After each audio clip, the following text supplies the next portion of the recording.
everyone, Urmila here. Today I'm going to show you how to make rojak. Rojak is a Malaysian dish that consists of fresh vegetables, tofu and some peanut sauce. So let me show you the ingredients that you're going to need to make this dish.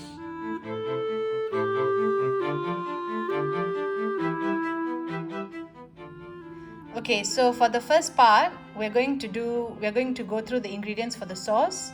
You're going to need 50 grams of dried chilies that have been soaked in water for about 2 hours.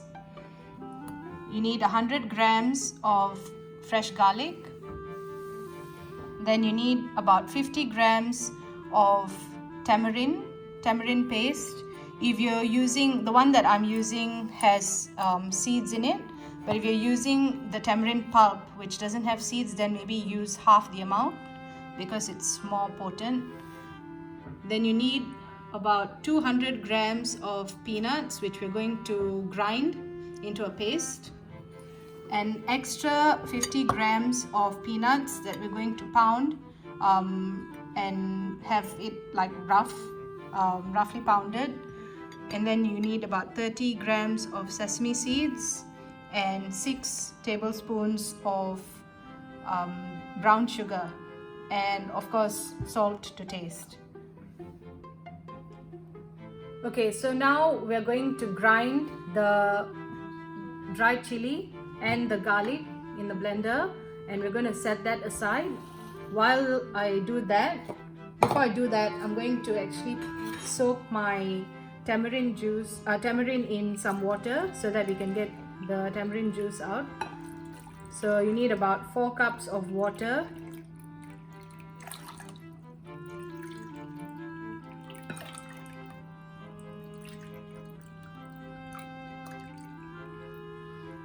So just put the water in and just break up the tamarind with your fingers so that it can sort of soften and the pulp can come out from the seeds. And then I'll show you what to do later after it has softened a bit. So I've ground the dried chili and garlic, and I added a bit of water to do that, but I didn't add too much because I don't want it to be too watery. So now I'm going to put this, I've got about 4 to 5 tablespoons of oil in the wok and it's heated, and I'm just going to add that to the hot oil, and we're going to let it cook until we can get rid of the raw chili taste. So with the tamarind pulp, you're just going to mix it and with your hand and soften, like just crush the pulp up, and then take out whatever seeds you can. Because we don't want the seeds in the sauce. So you can do that and make sure you get all the seeds out and throw them away. So now with the 200 grams of peanuts, we're going to put this into the blender and add about 1 cup of water and grind that. You just don't grind it until it's smooth paste. Just leave it where it's a little bit chunky. And with the extra 50 grams of peanuts that I asked you to keep aside, put that in your mortar and pestle and just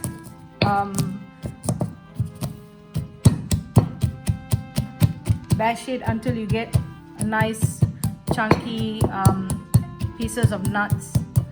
You don't want whole pieces, just large chunks of nuts for the sauce. So the chili now, as you can see, it has cooked a bit, and so that it doesn't burn, I'm going to add the tamarind water. You can use a sieve if you want to make sure that all the bits don't fall in. But if you just pour it slowly and stop towards the end, keep your hand there, you'll be able to catch all the bits. And just stir that and let it continue cooking until we are sure that the raw taste of the chili has gone. So this is the peanuts, the 200 grams of peanuts. that I ground with a bit of water, and you can see it's quite roughly chopped. I'm just going to add that.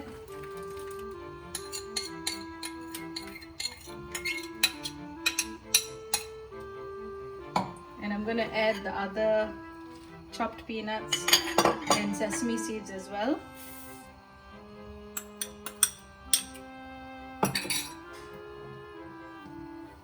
And I'm going to also add some salt. Probably about a tablespoon of salt, tablespoon and a bit.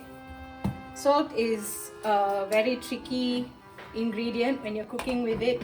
You need to make sure that it's to your taste, which makes it a bit more difficult because for me to give you a specific amount, because every person's level of salt is very, very different. So now just stir that through and let it boil for a few minutes. Then we will add the brown sugar towards the end. It's been about 2 or 3 minutes since I added the nuts. Just left it to boil a bit more. Now I'm going to add the brown sugar in, and also a little bit of caramel sauce. This one is just for color, so if you like the color to be like this, then you can leave it like that. But traditionally the rojak sauce is slightly darker color, so it's nice to add a bit of the caramel sauce, probably about 2 or 3 tablespoons of caramel sauce, and just stir that through, and then taste the sauce and see whether there's enough salt and enough sugar.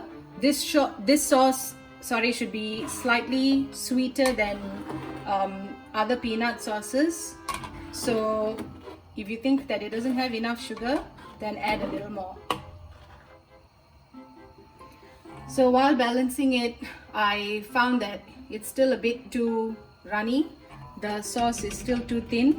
So I'm adding another 50 or 60 grams of chopped peanuts into the sauce and letting that boil.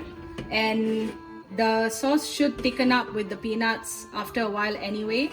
So once this has had a few more minutes to boil, you can turn it off and put it aside, and it'll be ready to serve once it's cooled.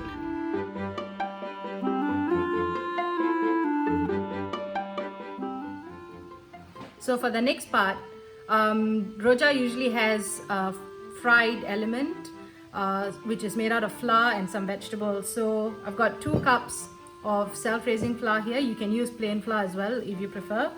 And then I've got 1 small onion chopped fine, 1 red chili chopped fine, and 2 stalks of spring onions. So I'm going to add a little bit of salt to this, probably about a teaspoon, and just mix that through into your flour, and then put all your vegetables in and mix them through as well. I've got about a cup of water here, but you're not going to need the whole cup. You're just going to need enough water to make a thickish dough that we'll be able to fry later. So just keep adding the water and mixing it into the flour until we get the consistency that we want.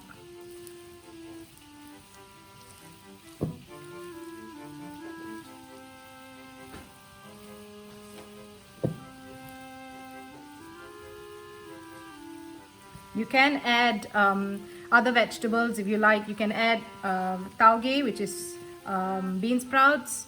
You can add carrots and any other vegetables if you prefer. But I'm just keeping it simple because there are already other vegetables in this dish and the peanut sauce. So for this dish, this is enough. So I think that consistency is good. It could be a bit drier if you want, but essentially we're going to need to be able to handle it like that and put it in the oil so that you get a nice long dumpling.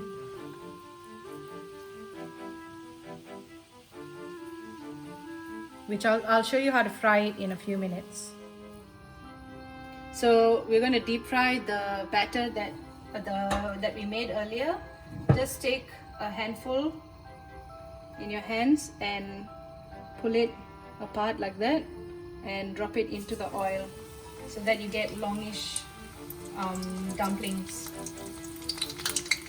Just repeat that until you've fried all your batter. Once you've done the first batch, just eat one of them and check whether you have enough salt, and if you don't, then add a bit more salt to the rest of the dough before you fry all of it. So when it comes to a nice golden color like this, you can remove it from the oil and let it cool, and then slice it up, and I'll show you how to plate it up with the rest of your rojak ingredients.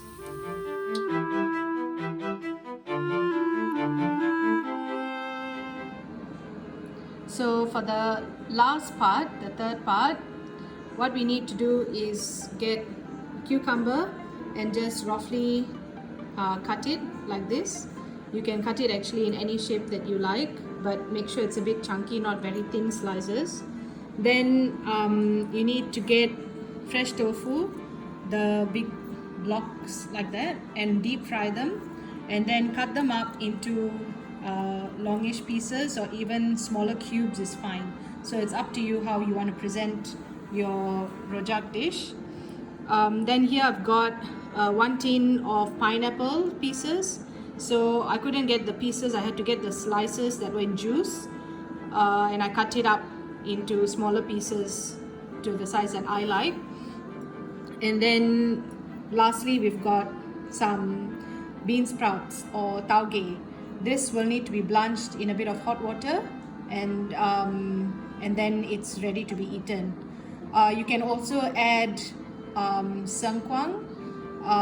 Not sure what the English name for that is, but it's a bit like a water chestnut, and it goes really nicely with this dish as well. So you need to get these ingredients ready, and I will show you how to assemble your dish after this. So now that we've got all our elements done and ready to go, I'm going to show you how to assemble this. You can of course put it in whichever order you like, but I'm going to put some tofu on the bottom, and then a bit of cucumber,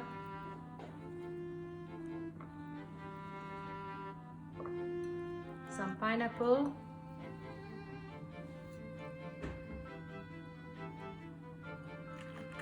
and some of the sliced fritters that we made, and some of your blanched bean sprouts,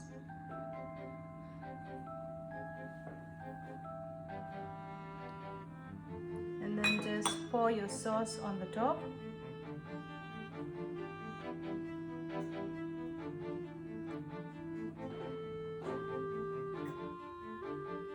And you can top it with a bit of garnish if you like some spring onions or chili. Another way I thought that it would be fun to present this dish would be to put it on skewers. So you just get a normal bamboo skewer and put the ingredients onto the skewer as you like, in whichever order you like as well. Obviously the bean sprouts can't go on the skewer, so you probably have to just leave that out for this. But if you have any other ingredients that can go on the skewer, by all means you can use that.